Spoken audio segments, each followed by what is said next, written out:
पुराणों में वर्णित है कि एक समय की बात है, कैलाश पर्वत पर विराजमान भगवान शिव अपनी अर्धांगिनी माता पार्वती के साथ ध्यानस्थ थे।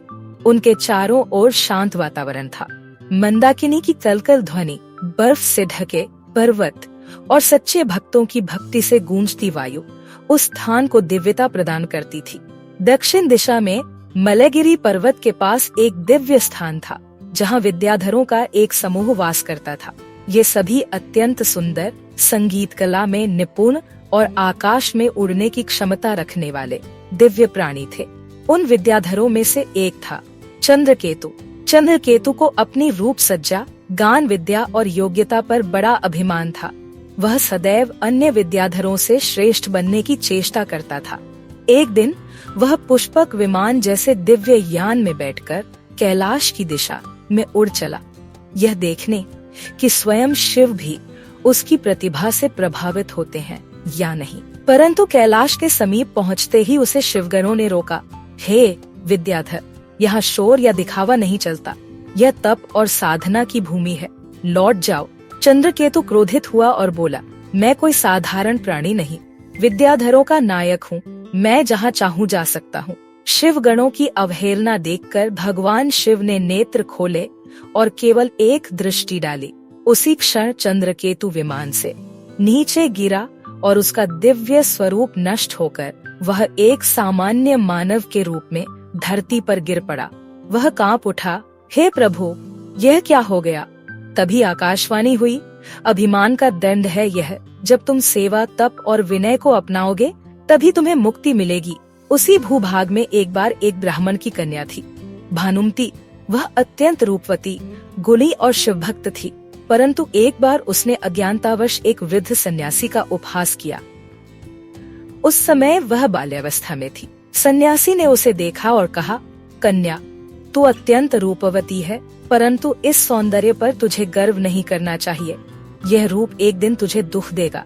कन्या हंसी, महाराज, सौंदर्य तो ईश्वर की देन है, इसमें मेरा क्या दोष? सन्यासी क्रोधित हो गया और बोला, जाओ, अगले जन्म में तुम्हारा यही रूप तुम्हें एक राक्षसी के रूप में परिवर्तित कर देगा। जब तक कोई शिव भक्त तुम्हारे साथ तप कर मुक्ति न दिलाए, तुम उस स्वरूप में बंधी रहोगी। भानुमती राक्षसी योनि में जन्म लेकर वर्षों तक एक निर्जन वन में वास करने लगी।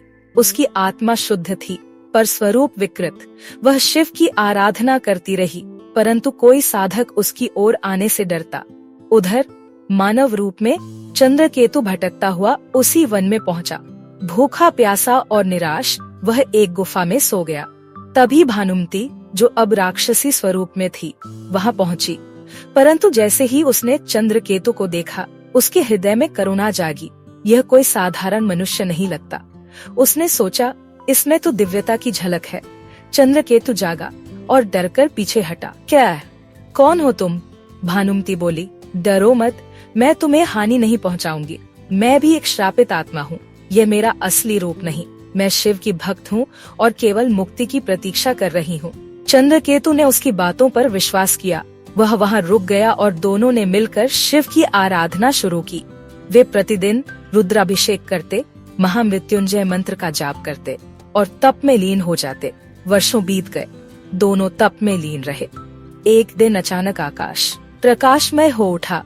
कैलाश से एक तेज प्रकाश प्रकट हुआ और स्वयं भगवान शिव उनके सामने प्रकट हुए। शिव बोले, हे चंद्रकेतु, तुम्हारा अभिमान तप से नष्ट हो गया। अब तुम पुनः अपने दिव्य स्वरूप में लौट सकते हो। फिर उन्होंने भानुमती की ओर देखा। हे कन्या, तुम्हारे निष्कलंक मन और भक्ति से मैं प्रसन्न हूँ।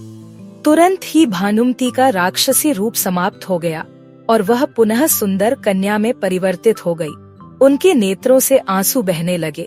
शिव बोले, तुम दोनों ने तप और सेवा से जो उदाहरण प्रस्तुत किया है, वह युगों तक स्मरणीय रहेगा। अब जाओ, दिव्य लोकों में वास करो। चंद्रकेतु और भानुमती ने भगवान शिव की स्तुति की और अपने अपने दिव्य स्वरूप में आकाश मार्ग से कैलाश की परिक्रमा कर दिव्य लोकों की ओर चल पड़े।